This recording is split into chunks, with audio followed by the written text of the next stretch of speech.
Hey, Washington Commanders fan. You're about to find out why we shouldn't renew with Deebo Samuel, even after his flashes of talent, and this decision could be crucial for our long-term success. But it doesn't stop there. Let's dive into the real risk of losing a key coach, who paradoxically could bring us an unexpected reward that every fan will love. And there's more. You'll understand why the dream scenario for defensive coordinator is crumbling before our eyes, and how we missed out on Brian Flores, the best candidate available on the market. Stick around until the end, because every detail is crucial for the future of the Commanders. And since you're here, passionate about our team, how about subscribing to the channel and leaving a like so you don't miss any exclusive analysis? Your interaction is the fuel that drives us. When the Washington Commanders signed Deebo Samuel, the news was seen as a big move for the team's offense. As a fan, I remember the excitement I felt seeing Samuel wear our jersey for the first time. It wasn't just about adding another receiver, it was about giving quarterback Jaden Daniels another target that could relieve pressure off the offense's top weapon, Terry McLaurin.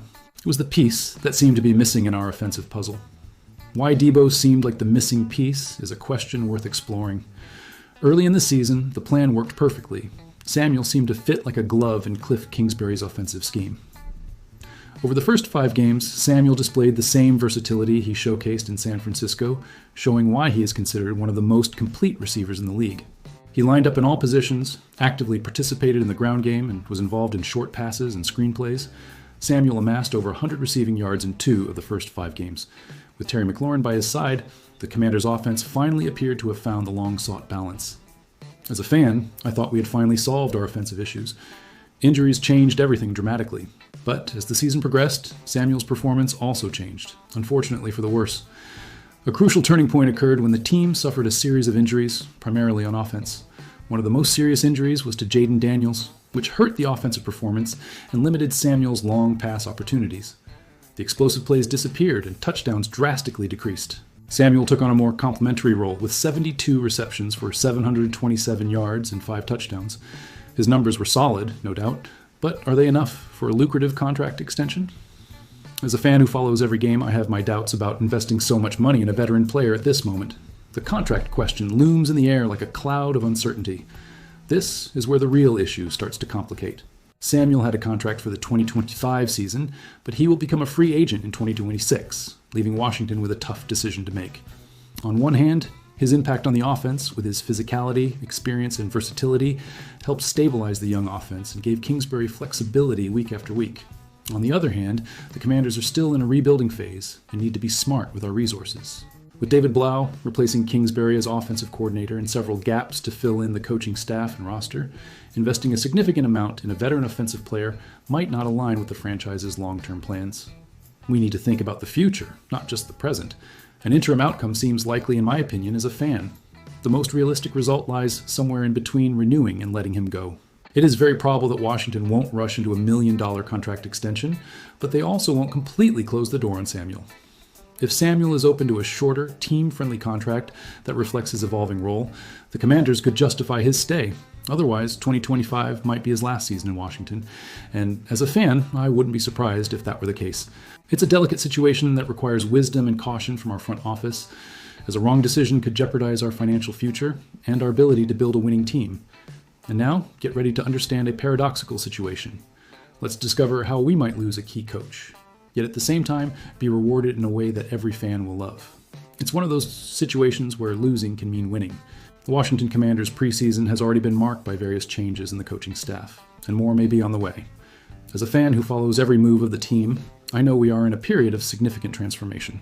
The team quickly promoted David Blau to offensive coordinator and continues to search for a new defensive coordinator who can turn our defense around.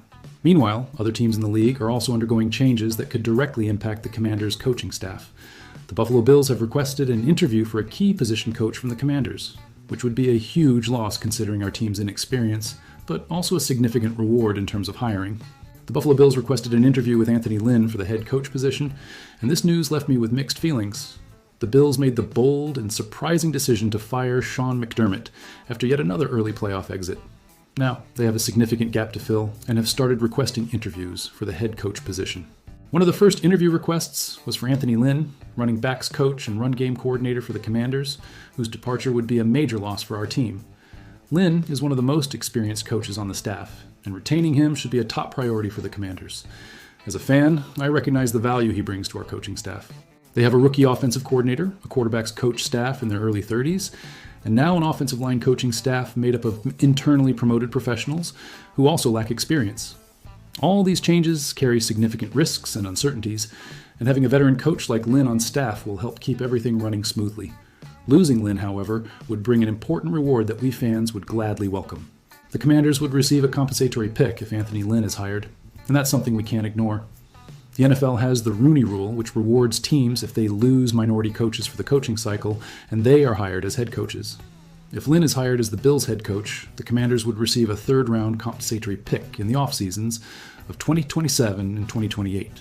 So yes, losing Lynn would be detrimental, considering the lack of experience of the offensive coaching staff next year, but the Commanders would be rewarded with 2 third-round picks, and we all know how crucial those picks are for building a winning roster. The Commanders have not had draft choices in the last 2 off-seasons, and do not have players worth trading to recoup lost capital, so this would be one of the only ways to receive an extra pick. They could also gain one in the off-season if they lose key free agents and do not sign enough players, but that shouldn't even be an option this year for Adam Peters. And now, to wrap up, get ready for some news that will break your heart. Let's understand why the dream scenario for defensive coordinator is crumbling before our eyes, and how we lost Brian Flores, the best candidate available on the market. The Washington Commanders' search for their new defensive coordinator continues after Joe Witt Jr. left, and the delay is starting to seriously worry me as a fan. Things have gone quiet recently, following rumors that the team had interviewed heavy hitters like Jonathan Gannon, Brian Flores, and Carl Scott. It seems they were waiting for Jeff Ulbrich, the Atlanta Falcons' defensive coordinator, to become available, but that did not happen, and they need to move forward quickly before it's too late. However, that ideal scenario seems very unlikely now, after the latest reports showed that Ulbrich has options well ahead of Washington. As a fan, it's frustrating to see our team always a step behind in the race for big names. Brian Flores seems to be an even less likely option for the Commanders, and that leaves me extremely disappointed. I think everyone can agree that Flores would be the safest hire of the coaching cycle if the Commanders could land him as the next defensive coordinator, but is that really possible? It was truly surprising to see that the Commanders were able to interview Flores. This renewed the hopes of all of us fans.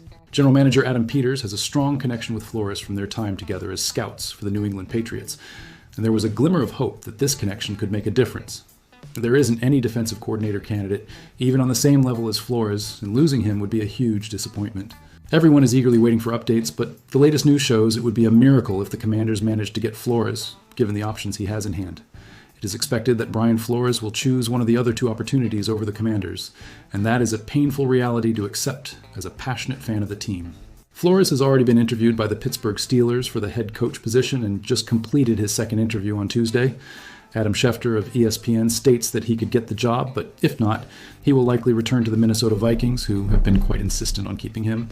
It's a situation where we simply cannot compete with the other offers. It seems the Commanders are practically out of the running for Flores, with the Steelers and Vikings as the 2 most likely scenarios. The Commanders never had a real chance with Ulbrich, and now probably lost the opportunity with Flores, so they need to focus on their next candidates. It's time to be realistic and look for viable alternatives. It is also very likely that they are still waiting for a response from someone who is still in the playoffs, so the process may take longer than expected. Teams have to wait until January 26 to interview or hire any player still in the playoffs, which means we may have to wait a few more weeks for a definitive answer. Hey there, fan! After hearing about the decision not to renew Deebo Samuel despite his flashes of talent, the risk of losing Anthony Lynn but gaining 2 third-round picks, and seeing our dream scenario of hiring Brian Flores crumble, which of these situations concerns you the most?